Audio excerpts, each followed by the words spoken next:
Good morning. आप आज की इस वीडियो में हम आपको रैखिक समीकरणों के युग्म पर आधारित एक भाषीय प्रॉब्लम का हल दिखाएंगे जो भाषा के रूप में होती है और आपको उससे समीकरण बनानी होती है।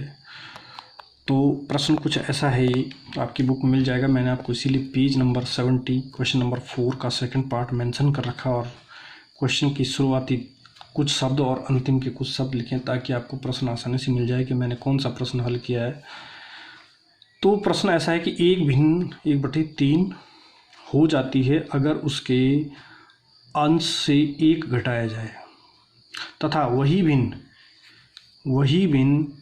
1/4 हो जाती है यदि उसके हर में 8 जोड़ा जाए, तो वह भिन्न ज्ञात कीजिए। ये प्रश्न का अंतिम भाग भी यहाँ पे दे रखा है। मैं आपको प्रश्न मैंने बोल दिया है और आप बुक में देख सकते हैं। प्रश्न को पूरा मैंने नहीं लिखा है यहाँ पे समय के अभाव को देखते हुए।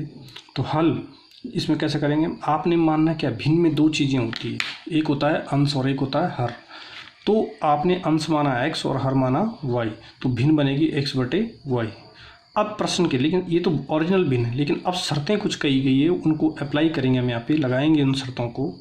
प्रश्नानुसार ये कहा गया आपको कि यदि हर में अभी अंश में से 1 घटाया जाए, यानी हर को नहीं छेड़ा है, तो भिन्न 1/3 हो जाती है। इसका मतलब अंश आपका x है और आपने x माना अंश, तो x में से अगर 1 घटाए तो x-1 हो जाएगा।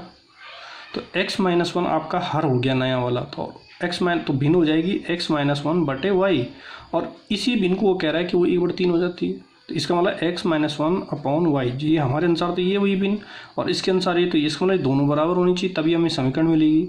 तो इस तरह से x-1/y बराबर 1/3, या अब आप इसको क्रॉस मल्टीप्लाई कर सकते हैं यहाँ पे, और जो भी आएगा ये बनेगी समीकरण आपकी 3x-y = 3। ये फर्स्ट इक्वेशन बन गई आपकी, पहली समीकरण बन गई। दूसरी भी इसी तरह से बनाएंगे। दूसरी में ये था कि यदि हर में 8 जोड़ा जाए तो समीकरण 1/4 हो जाती है, वो भिन्न 1/4 हो जाती है। तो यानी हर को नहीं छेड़ा गया, हर वैसे का वैसे ही है भिन्न का, लेकिन अंश को वैसे ही रखा गया, और हर में क्या किया गया, 8 जोड़ा गया। तो y था, इसमें 8 जोड़ेंगे तो y+8 हो जाएगा। तो नई भिन्न क्या हो जाएगी, x/y+8। और प्रश्नानुसार वो कहता है कि वो 1/4 हो जाती है, यानी यही 1/4 हो जाती है, यानी ये 1/4 के बराबर होनी चाहिए, इसलिए दोनों बराबर हो गए। इससे आप फिर वापस में क्रॉस मल्टीप्लाई करेंगे और जो भी आएगा वो समीकरण नंबर 2 हो जाएगी, 4x-y = 8 होगी।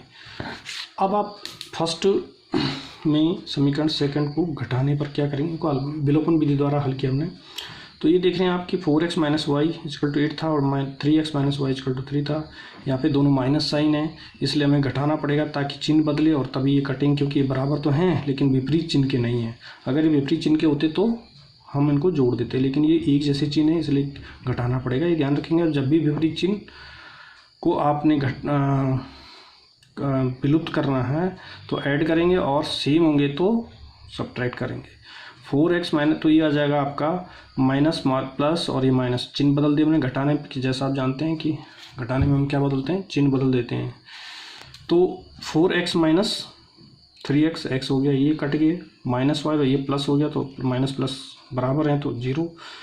8 - 3 5 हो जाएगा। तो x का मान कितना है, 5। तो इस तरह से x = 5 अगर समीकरण 1 में या 2 में कहीं भी रखिए आप, मैंने 1 में रखा है, तो ये आ जाएगा आपके पास 3 × 5 = 15, y = 3 और y = 12। तो अब आपको x भी मिल गया, y मिल गया। x है 5 और y कितना, 12। तो समीकरण भिन्न कितनी थी आपकी, x/y थी, इसलिए 5/12 यहाँ मान रख दीजिए। 5/12 आपका आंसर हो गया। तो इस तरह से भाषाई प्रश्नों में सबसे पहली बात ज़रूरी ये है कि आप समीकरण बनाना सीखिए, और अगर आपकी समीकरण सही बन जाती है तो आप तभी उसका हल कर पाएंगे। ये बहुत ज़रूरी है कि आपको इतनी कैपेबिलिटी हासिल करनी है कि आप भाषा को अपने गणितीय विचारधाराओं के आधार पे, यानी जो आपके कंसेप्ट्स ऑफ मैथमेटिक्स हैं उनके आधार पे गणितीय रूप दें और समीकरण बनाएं, फिर हल करेंगे। हल आप किसी भी विधि से करें, जब तक कि आपको कहा ना जाए कि इस मेथड से करना, तब तक आपकी इच्छा है, आप किसी भी मेथड से इसको हल कर सकते हैं। धन्यवाद।